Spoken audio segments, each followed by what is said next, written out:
help you loosen up a little bit come game time? Oh, absolutely, yeah. Who knows what happened after that, but it'll be fun.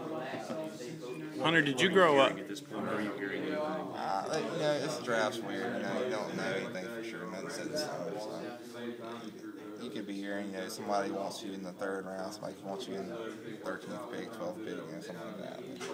Who knows?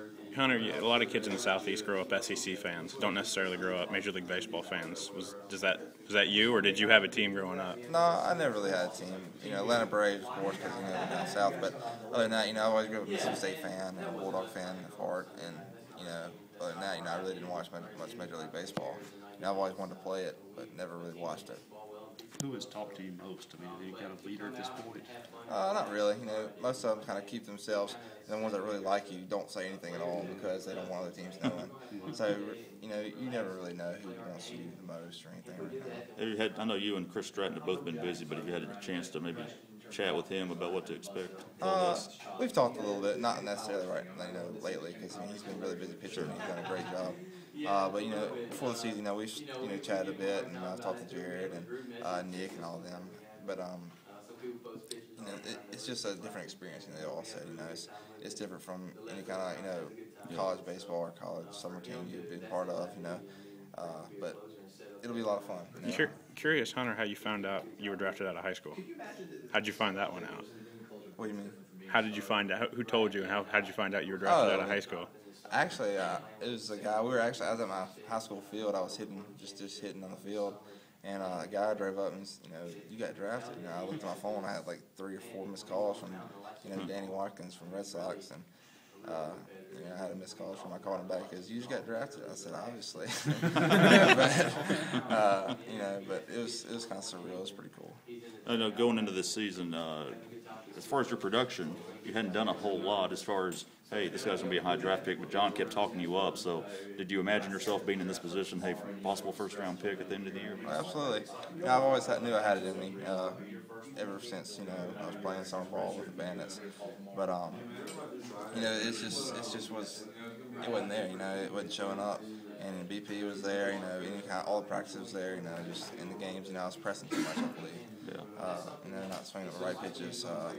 But I knew it was going to show up eventually, and it was going to be fun when it happened. The fact that you showed your other tools, your arm and hoover, or your base running, I think John said you had a 3.96 the other night on that dribbler, or things like that, or other things you've done, you've had a chance to show everything. Yeah, absolutely.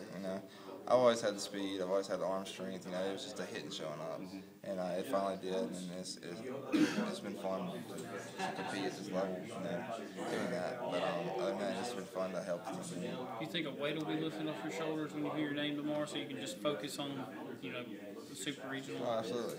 It'd be a huge relief. Very much so. Anything. Just wait till Saturday, and you got a couple more days to process it. That'd be pretty tough. I don't know what would happen there, but it'd be pretty tough. Are you an easy flyer, or are you a nervous flyer? I'm an easy flyer. Okay, so you won't be worried either way. I won't be too bad. Is there any nuances about hitting in Virginia in that part of the country? Big part, too. It's pretty fun hitting up there, I'll be honest with you. I've had a lot of home runs hit that way, but it's a lot of fun. There's great fans up there. I'm telling you, there's a lot of good fans up there. I'm sure there'll be a lot of people show up for Virginia, but there'll be a lot of people show up for the Bulldogs too. Did you ever cross paths with anybody on the Virginia team? I have not. I don't think so. But I had a lot of kids from California in my league, and I'm sure I'll probably know somebody that'll be there. It's a big park too. It's 408 to dead center and pretty big dimensions. Yeah, it is. It's gonna be a line drive ground ball ballpark, and that's how our team's made. Every once in a while you hit one that may leave the park, but that's not what we're looking for. We're looking for line drives, ground balls. Try to get through the infield. Gap shots. That's all we're looking for. I'm talking to some of the guys about it, but it sounds like Monday really kind of got back to who you were. Had a lot of fun in the game, just a little bit more relaxed. I think Ken and I referred to it as a Mighty Ducks moment. Yeah. but is that kind of the case though, that you guys just had fun? Yeah, that's what baseball is. It's a kid sport.